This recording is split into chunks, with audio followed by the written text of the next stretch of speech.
Certificate of Wildlife Registration or CWR. Papaano at saan pwedeng mag-apply nito?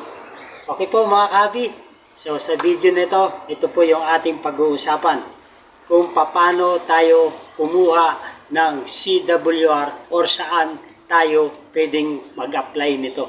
Okay po mga kahabi, so ganun din po nais kong tugunin or tugunan yung mga kahabi natin na nagtatanong. Katulad po ni Gian Galvez. Good PM po. Ano po ang kailangan na requirement sa pagkuha ng permit sa mga ALPS 2? Okay po. So tama-tama po yung sagot, yung tanong ng ating kahabi sa ating topic. At ganoon din po si kahabi Selim Unaka. Hi po, ask lang about sa pagkuha ng CWR. Mga breeders or seller lang po ba ang mga secure na yan? Or kahit keeper din po? So ito po yung katanungan ng ating kahabi. At ganoon din po si kahabi Arman Alabado. Lodge ALPS 2. Kailangan din ng permit bago ibenta. Okay po. At ganoon din po si Ivan Jake Pondra. Sa mga nagbebenta lang naman po, paano ang nag-aalaga lang? Okay po, so yan po ang pag-uusapan natin sa video nito. Mapagpalang araw mga kahabi. So, welcome po sa ating channel, Olen Aviary at iba pa. Okay po mga kahabi. So, tugunin natin yung mga tanong ng ating kahabi at yung ating topic na Certificate of Wildlife Registration. Kung paano po ang pagkuha nito. Okay po mga kahabi.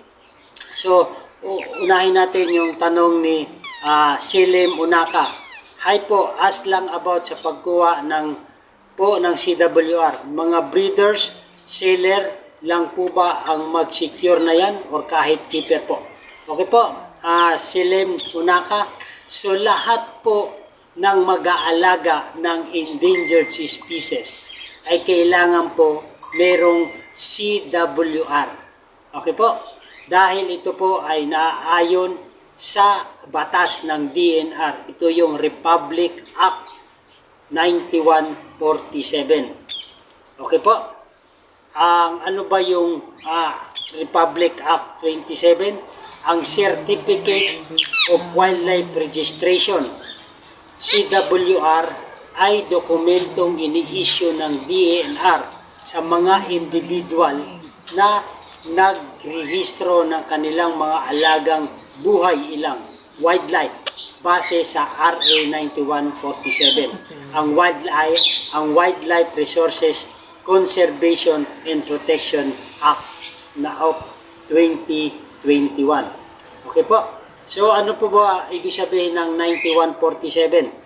Otherwise known as the Wildlife Resources Conservation and Protection Act, is an act providing for the conservation and protection of wildlife resources and their habitat, appropriating funds therefore and for the other purposes. Ay isang kilos na nagbibigay para sa pangangalaga at proteksyon ng mga napagkukunang wildlife at kanilang tirahan. So ito po yung ibig sabihin ng batas ng RA 9147. So lahat po ng mag-aalaga ng mga endangered species ay kailangan po magkaroon ng CWR o yung tinatawag na Certificate of Wildlife Registration. Ito man po ay isang piraso hanggang ilang piraso basta endangered species po. Okay po? So, hopefully, Selim Unaka ay nasagot po natin sa kahit sa mga liit na kapamaraanan ang inyong katanungan patungkol po sa inyong katanungan ay nasagot natin. Okay po, kahabi Selim Unaka. At ganun din po kay kahabi Arman Alabado. Lodge ALPS 2, kailangan din ng permit bago ibenta. Yes po, kahabi Arman Alabado. Lahat po ng endangered species ay kailangan po ay magkaroon tayo ng permit or registration bago natin po ito ibenta. Ngunit, ang ibebenta lang po natin kahabi ay yung progenies ng ating naparehistro na mga species din po sa DNR. Mga progenies po, yung mga naparehistro po natin ay hindi po natin ito pwedeng ibenta. Okay po mga kahabi? So ganun din po sa katanungan ni Ivan Jake Podra. Sa mga nagbebenta lang naman po, paano po pag nag-aalaga lang? Okay po, kung gusto niyo maging breeder, kung kayo gusto maging seller, at kayo po ay gusto maging keeper o nag-aalaga lang, ay lahat po ay kay saklaw sa batas na to na RA 9147 na kinakailangan meron tayong CWR certificate or permit na nanggagaling po sa DNR. Okay po? So wala pong itong exemption basta ang aalagaan po natin ay mga endangered species. Okay po? Hope mga kahabi kung nakatulong itong ating munting tugon sa inyong katanungan. Okay po? At dako na po tayo kay Gian Galvez. So ito na po yung ating topic na good PM po, ano po mga kailangan na requirements sa pagkuha ng permit ng ALPS 2. Okay po? So dako na po tayo sa mga requirements na kakailanganin ng ating mga kahabi upang makapag-apply sila ng CWR sa DNR. Okay po? So itong mga requirements natin ay kukunin po natin at kailangan nating i-provide para ma-submit natin sa DENR, Department of Environment and Natural Resources. Okay po? So yung una po nating requirements ay duly accomplished CWR application form with attached 2x2 picture or passport size picture. Okay po? So saan po natin ito makukuha? Pwede po natin ito makuha itong CWR application form sa DNR na pinakamalapit sa nasasakupan natin. Or pwede po natin ito sa i-download sa DNR site. So i-search nyo lang po yung DNR site at i-type nyo lang po yung CWR application form ay pwede na rin po natin ito ma-download. Okay po? So yung pangalawa po nating requirements para sa pag-file ng CWR ay yung proof of legal acquisition. Okay po? Example po dito yung sales invoice, official receipt, notarized DOD or notarized DOS o yung deed of sale. Okay po? So, ang magpo-provide po nito doon po sa pagbibila natin ng ibon or doon sa pag-a-acquire natin ng species na mga endangered, sila po ang magpo-provide ng DOS o official receipt o DOD na pinanggalingan po ng ibon na ating pagkukunan. Ito po ay kailangan nakanotaryo po at notarize itong ating gagawing dokumento upang maging valid at sa DENR. At kung malayo naman po tayo sa area na pagkukunan natin ng ibon, kunyari magkaiba ng bayan or magkaiba ng probinsya, ay kailangan po mag-provide din ang breeder or yung seller ng LTP o yung tinatawag na Land Transport Permit. Okay po, itong LTP po, ang magpo-provide naman po nito yung breeder na pagkukunan natin ng ibon. At ito po ay kukunin naman niya sa DENR. Okay po, dahil ito po ay kailangan din natin na isa sa mga requirements upang makakuha po tayo ng CWR.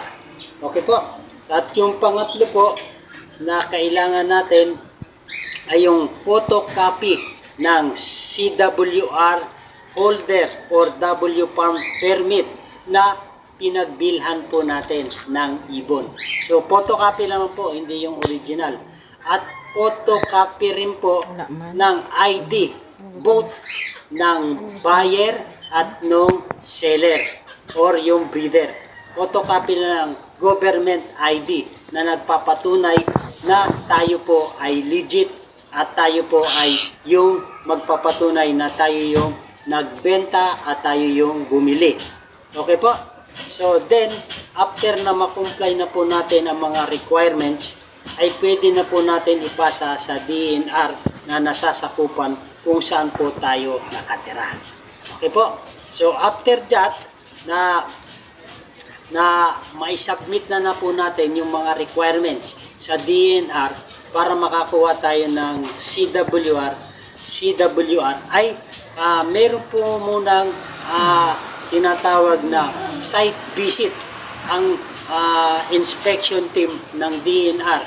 So titingnan po muna nila yung ating area kung meron pa tayong kapasidad na alagaan yung species na ating gustong iparehistro.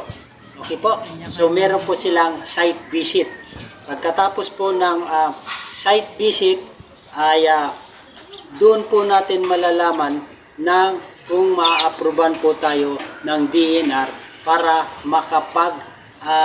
kuha na po tayo ng Certificate of Wildlife Registration. Okay po? So, magkano naman po kaya yung ating magagastos sa pagbabayad sa pagkuha ng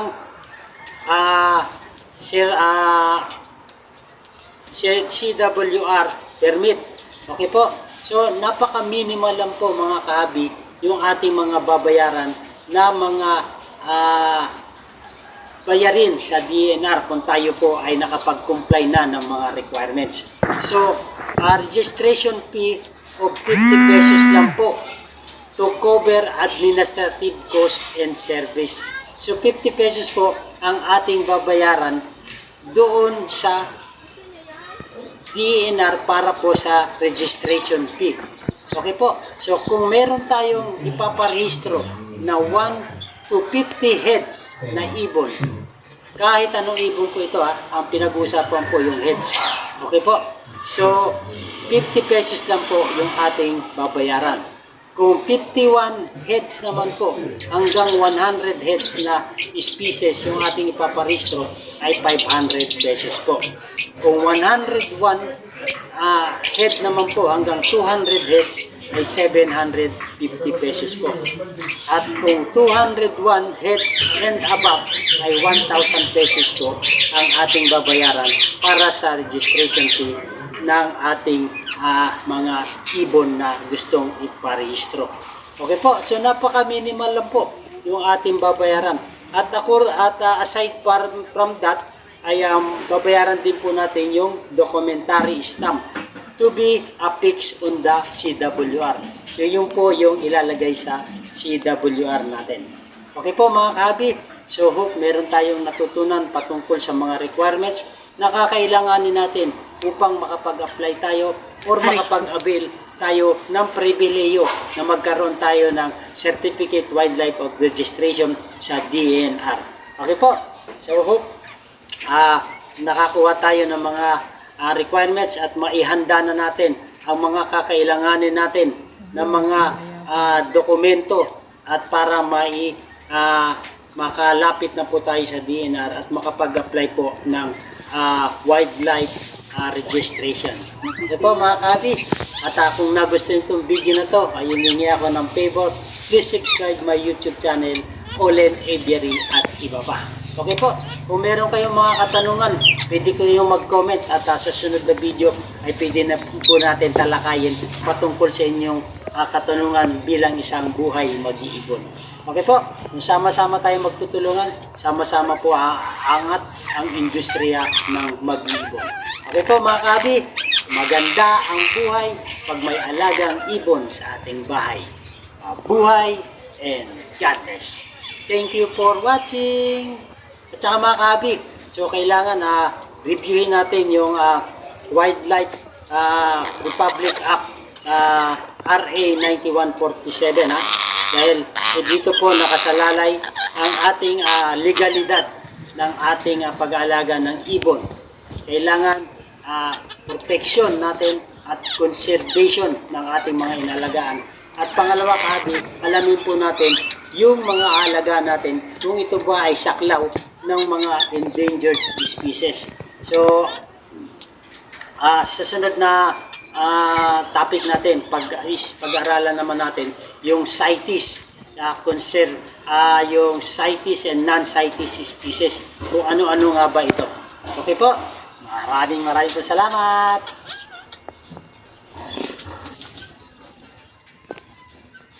Come on.